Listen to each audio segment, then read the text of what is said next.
ചതികൾ വേദനാജനകമാകുന്നത് അത് ശത്രുക്കളിൽ നിന്നും അനുഭവിക്കുമ്പോഴല്ല, മറിച്ച് വേണ്ടപ്പെട്ടവരിൽ നിന്നും ഉണ്ടാകുമ്പോഴാണ്. ആരെയും സംസാരിക്കാൻ വേണ്ടി നിർബന്ധിക്കരുത്.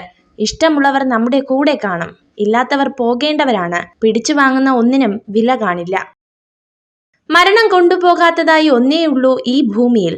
അത് നാം മറ്റുള്ളവർക്ക് നൽകിയ സ്നേഹവും ഒരുപിടി നല്ല ഓർമ്മകളുമാണ്. മിണ്ടാൻ ആരുമില്ലാത്തപ്പോൾ തേടി വരുന്നവരല്ല, മറിച്ച് മിണ്ടാൻ ഒരുപാട് പേർ ഉള്ളപ്പോഴും നമുക്ക് വേണ്ടി സമയം കണ്ടെത്തുന്നവരെയാണ് ചേർത്ത് പിടിക്കേണ്ടത്. കുറഞ്ഞു പോകുന്നത് സ്നേഹമല്ല, താല്പര്യങ്ങളാണ്. സഫലീകരിച്ച ആഗ്രഹങ്ങൾക്ക് പിന്നീട് അത്ര ആവേശം കാണില്ല. അടുക്കുന്നത് ആവശ്യങ്ങൾക്ക് വേണ്ടിയാണെങ്കിൽ അകലുന്നത് അതിന്റെ പൂർത്തീകരണത്തോടു കൂടിയാണ്.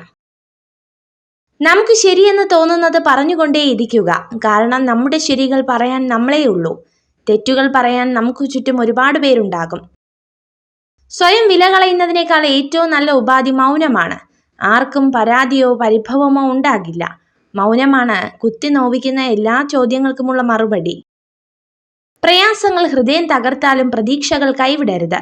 ഏതൊരു ഇരുട്ടും തുളച്ച് ഒരു നാൾ പ്രകാശം നമ്മെ തേടി വരും, പ്രതീക്ഷിച്ചതിനും അപ്പുറത്തേക്ക്. ജീവിതത്തിൽ സംഭവിച്ചതിനെ ഓർത്ത് ഒരിക്കലും പശ്ചാത്തപിക്കരുത്. അത് മാറ്റാനോ പഴയപടി ആക്കാനോ മറക്കുവാനോ നമുക്ക് കഴിയില്ല.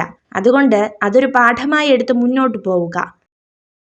ഒരു വ്യക്തിയോട് നിങ്ങൾ കയർത്തു സംസാരിച്ചാൽ എന്തിന്റെ പേരിലായാലും അത് നിങ്ങളെ തന്നെ അസ്വസ്ഥനാക്കും. അതുകൊണ്ട് അത്തരം സാഹചര്യങ്ങൾ ഒഴിവാക്കുക.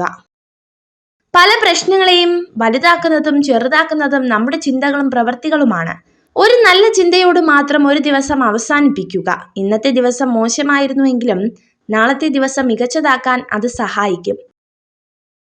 ഭൂതകാലത്തിൽ നമ്മൾ ചെയ്ത തെറ്റുകൾ തിരുത്താൻ ജീവിതം നമ്മെ അനുവദിക്കുന്നില്ല. എന്നാൽ നമ്മുടെ കഴിഞ്ഞ ദിവസത്തേക്കാൾ മികച്ച രീതിയിൽ ഓരോ ദിവസവും ജീവിക്കാൻ നമ്മെ അനുവദിക്കുന്നു. തുറമുഖത്ത് കെട്ടിയിരിക്കുന്ന വള്ളം സുരക്ഷിതമാണ്. എന്നാൽ കാലക്രമേണ അതിന്റെ അടിഭാഗം നശിച്ചു പോകും.